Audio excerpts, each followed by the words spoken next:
All right, guys, I've been bringing a lot of current news, and so we got to talk about it. We've got to talk about the Baltimore Bridge, better known as the Baltimore Key Bridge, the Francis Scott Bridge that collapsed early this morning. I am just finding out about it about an hour or so ago, and my heart breaks for those families who are left wondering if their loved one is okay. Here's the thing. The good news is it happened around 1:30 in the morning, and so there wasn't a lot of people on the bridge, but nevertheless, if it's your loved one, it's the world, right? But when you think about if something like that would have happened during rush hour, my God, you're like grateful for the mercies of God, right? Because that would have been catastrophic. Um, so this happened around 1:30. A large container ship was coming through, and obviously something malfunctioned mechanically, which caused it not to be able to steer. And I'll show you the video where all of a sudden the lights just go off, and obviously they're not able to steer it away from the pillar, no matter how hard you try, how many anchors you drop. At that speed, you can't just slow down. It's like a train. Once it gets a full speed and it's going, it takes time to slow down. And so the ship, I'm sorry, hits the pillar, and there you see the collapse of the bridge. And it's just so sad. Now everyone, of course, on the ship is accounted for, but those who were on the bridge, they are still sending out rescue, um people diving, searching for anyone that could be a survivor. And it's just heartbreaking. So my prayers are definitely with those families wondering if their loved one is okay. Did they survive? A lot of people think, is this an infrastructure issue?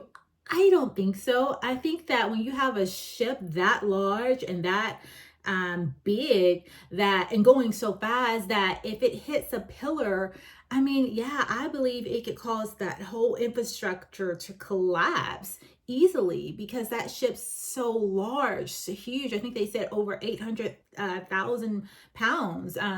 So when you think about a ship that massive going so fast, it's not hard for me to believe that it could cause that bridge to collapse if you hit it in the right place. So I'm going to show you this video footage. Take a look at it. And yes, prayers up. Let's keep those prayers lifted for the family. Wow, just take a look. It's moving slow. Look how large that ship is. It's going right for that pillar. And all of a sudden you're going to see the lights just go off. Crazy.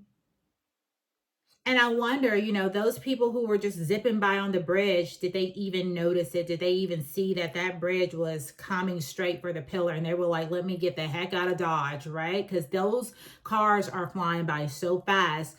So I'm wondering if many people were taking note of what was happening. Wow.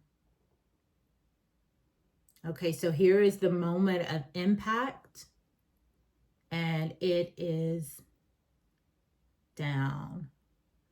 Now, what's fascinating, I don't know that I saw any cars coming by that I could tell I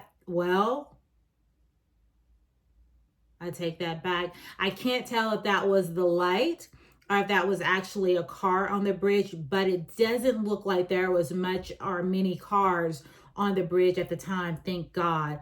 But I'm sure, as the days go on, we will definitely get an account of the lives that were lost. But I'm hoping for very minimal, if any at all, right? Praise God.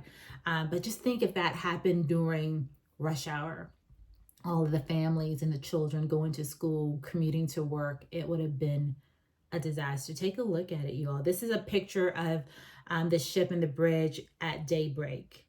So the center of the bridge collapsed. Wow. Unbelievable. Keep them in your prayers, you all, please.